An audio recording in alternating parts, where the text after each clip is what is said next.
Hello, my name is Linda, and I'm 37 years old. I work from home, and my husband, Jonathan, and I have been happily married for 5 years.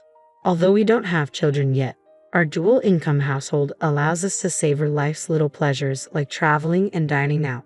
Since I've transitioned to remote work, I've taken on more household responsibilities, which lets Jonathan focus entirely on his career. Over the weekends, he pitches in around the house, and together, we've established a comfortable rhythm in our marriage. Jonathan and I first crossed paths during a group blind date, and his warm, inviting smile instantly captured my attention. After 3 wonderful years of dating, we decided to tie the knot. Jonathan has been my unwavering support, always lifting my spirits with his charming smile. Despite our happiness, our marriage faces challenges, particularly from my in-laws. Jonathan's family owns a thriving pasta shop, which his father established 17 years ago after leaving a corporate job. The business has flourished, expanding to several branches across the city. When I first met Jonathan's parents, they were dressed in flashy designer clothes, seemingly more focused on making an impression than showcasing their personal style. Our initial encounter was when Jonathan and I visited to announce our engagement, and from the outset, I sensed their disdain. They made it clear that any daughter-in-law would suffice as long as she could handle household duties and avoid causing trouble. They even bluntly suggested I might not be fortunate enough, which was quite hurtful. Jonathan immediately defended me, prompting a slight improvement in their demeanor. It was evident they were straightforward, perhaps a trait common among those in the culinary business, especially pasta shop owners. Fortunately, Jonathan consistently offers support, reassuring me and standing by my side. Despite the security we share in our relationship and knowing we can rely on each other, interactions with his parents can sometimes strain our happiness. However, I've made a conscious choice not to let their opinions weigh heavily on me, especially since Jonathan has repeatedly apologized for their rude behavior. He has reassured me that our dealings with them can be limited to major family gatherings.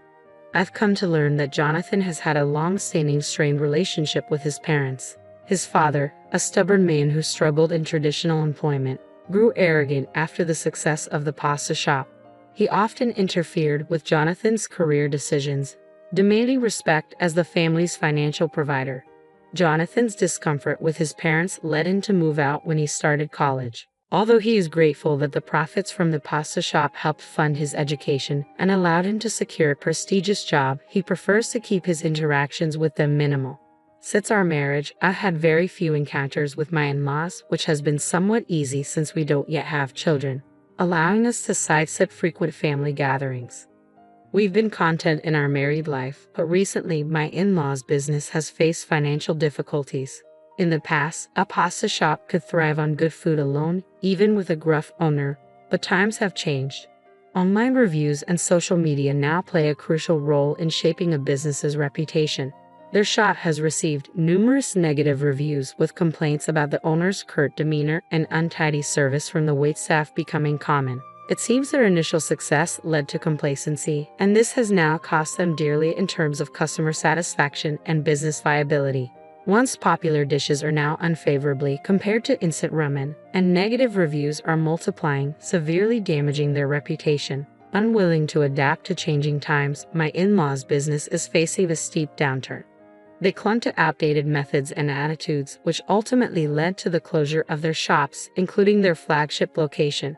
Acknowledging the severity of their situation, they uncharacteristically reached out for help from their son, my husband Jonathan. In a desperate plea, they said, "Jonathan, please help us. At this rate, we'll end up on the streets." Jonathan had foreseen this predicament and responded with a blend of frustration and wisdom. "It didn't work out, did it? I warned you that arrogance would have consequences. You need to understand that customers are paramount, and if you treat them carelessly, it will come back to haunt you.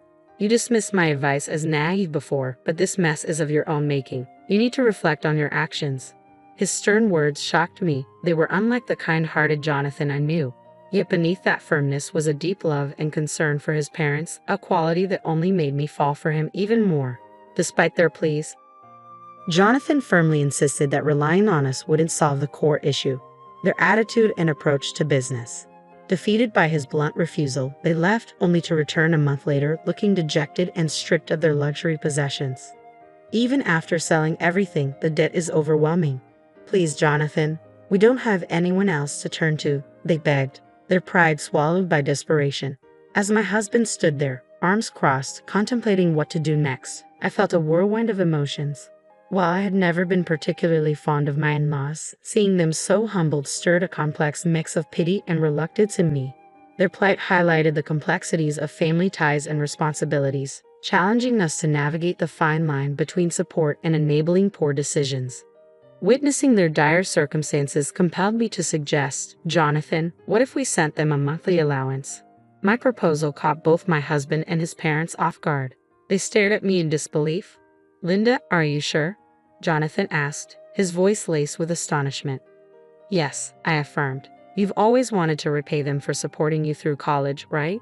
Jonathan hesitated but eventually nodded, recalling his past intentions. Well, I might have mentioned something like that. His parents seized the moment, pleading once more with their heads bowed.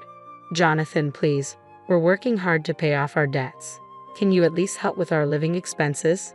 After a brief moment of contemplation, Jonathan agreed. Initially, he decided to transfer $3,000 monthly to them. However, sensing the urgency to help them stabilize and rebuild their lives, I suggested we consider adjusting that amount. Maybe we should increase it to $4,000 a month, Jonathan. He was hesitant at first, insisting that $3,000 was sufficient, but I pushed back, explaining that my career had blossomed beyond my regular job. Over the years, I had become quite adept at investing in stocks and real estate. I had accumulated significant wealth, enough to purchase luxury apartments and generate a substantial income from these rentals. Unbeknownst to my in-laws, my annual earnings had reached approximately $580,000, granting me considerable financial flexibility. I chose to keep these details private, especially from them, as I funneled a bit more money through Jonathan to support them. This was as much for his peace of mind as it was for their financial aid. During one of their visits, Jonathan's parents expressed their heartfelt gratitude.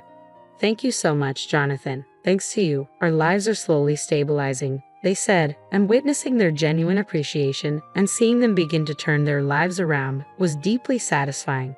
It underscored the impact of generosity and the importance of family support, even in the most challenging times. Jonathan's parents' gratitude initially made him visibly happy, and we both hoped it would motivate them to find jobs and start repaying their debts. However, a month passed and they still hadn't secured any employment. Soon, a more pressing issue arose. They began visiting our house frequently during the weekdays. Our food expenses are mounting, Linda. Could you possibly spare us something to eat? They would ask, starting to arrive around lunchtime. Initially, they would eat and leave. But lately, they had taken to lounging on the sofa after meals and even requesting desserts. Feeling the strain on both our pantry and my patience, I decided to address the situation. Is this arrangement working for you, or would you like some adjustments?